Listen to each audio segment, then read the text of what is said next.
ചമയങ്ങളൊന്നും ഇല്ലാത്തൊരു അടുക്കളയിലേക്ക് എല്ലാവർക്കും സ്വാഗതം കേട്ടോ. ഇന്നത്തെ ഉച്ചകൊണ്ടുള്ള പരിപാടികളാണ് ഇവിടെ നടക്കുന്നത്. കുറച്ച് കായ ഒന്ന് ഒടിഞ്ഞു വീണിട്ടുണ്ടായിരുന്നേ, അതിൻ്റെ കുറച്ച് ഭാഗം കിട്ടി. അങ്ങ് വിളയും മുമ്പേ ഒടിഞ്ഞതുകൊണ്ട് അത്ര വലിയ കായ്കളൊന്നും അല്ല കേട്ടോ. അതും കിട്ടി, കുറച്ച് ചാളമീനും കിട്ടിയിട്ടുണ്ട്. അപ്പോൾ ഇതുകൊണ്ട് ഇന്ന് എന്തെങ്കിലും ഒരു കറി ഉണ്ടാക്കാമെന്ന് വിചാരിക്കുകയാണ്. കാരണം ഇന്നധികം കറികളൊന്നും വെക്കുന്നില്ല. കാരണം നമ്മുടെ വീട്ടിൽ മെയിനായിട്ട് കറികൾ കഴിക്കുന്ന പുരുഷന്മാരൊന്നും വീട്ടിലില്ല. കാരണം അവരൊക്കെ ജോലിയുടെ ഭാഗമായിട്ട് അല്പം ദൂരം ഒന്ന് മാറി നിൽക്കുകയാണെങ്കിൽ കുറച്ച് ദിവസത്തേക്ക്. അപ്പോൾ ഞങ്ങൾ കുറച്ച് പേരല്ലേ ഉള്ളൂ, ഞാനും അമ്മയ്ക്കുമാണ്. അപ്പോൾ ഞങ്ങൾക്ക് വേണ്ടി എന്തെങ്കിലും ഒന്ന് ചെറുതായിട്ട് ഉണ്ടാക്കാമെന്ന് വിചാരിച്ചു. അപ്പോൾ ഇതാ ഞങ്ങൾ ജോലി ചെയ്തതിനിടയ്ക്ക് എൻ്റെ കുട്ടിപ്പട്ടാളത്തിലൊരുവൻ ഇവിടെ വന്ന് അവന് പറ്റിയ വല്ല കളിപ്പാട്ടം ഉണ്ടോ എന്ന് നോക്കണം കേട്ടോ.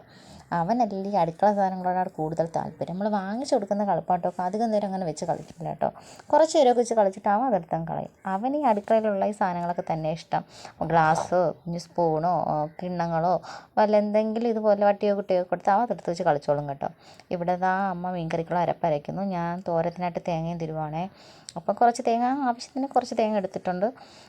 എന്നിട്ട് നമ്മൾ തോരത്തിന് പ്രിപ്പയർ ചെയ്യാം. നമ്മൾ ഇടിക്കല്ലിലും അരകല്ലുമാണ് കേട്ടോ നമ്മുടെ മെയിൻ ഹീറോ. ഇന്ന് അവരുപയോഗിച്ചാണ് നമ്മുടെ പാചകം എല്ലാം മുന്നോട്ട് കൊണ്ടുപോകുന്നത്. ഞങ്ങൾ ഇടയ്ക്കൊക്കെ ഇങ്ങനെ ഇടികല്ലും അരകല്ലൊക്കെ ഉപയോഗിക്കാറുണ്ട് കേട്ടോ. എന്നും അങ്ങനെ മിക്സി ആയിട്ട് ഉപയോഗിക്കത്തില്ല. ചിലപ്പോൾ സമയമുള്ള സമയത്ത് നമുക്ക് ഇതിൽ ചെയ്യണമെന്ന് തോന്നുന്ന സമയത്തൊക്കെ നമ്മൾ ഈ വലിയവനെയും ചെറിയവനെയും കൂട്ടുപിടിക്കാറുണ്ട്. പക്ഷെ രണ്ടുപേർക്കും ഒരേ ഗുണങ്ങളാണെങ്കിലും നല്ലതുപോലെ അരച്ചെടുക്കാനുള്ള സാധനങ്ങളൊക്കെ നമ്മൾ അരകല്ല് ഉപയോഗിച്ചും ഈ ചതച്ചെടുക്കുന്ന സാധനങ്ങളൊക്കെ ഉണ്ടല്ലോ അതെല്ലാം ഇടികല്ല് ഉപയോഗിച്ചാണ് കേട്ടോ കൂടുതൽ ചെയ്യാറുള്ളത്. അപ്പോൾ തോരത്തിനുള്ള അരപ്പൊക്കെ ഞാൻ ഇടിച്ച് ശരിയാക്കി എടുത്ത് വെച്ചിട്ടുണ്ട്.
അങ്ങനെ ഉച്ച ഊണിനുള്ള ഈ കറിക്കായിട്ട തോരനും പിന്നെ ചാള മീൻകറിയും റെഡി ആയിട്ടുണ്ട് കേട്ടോ.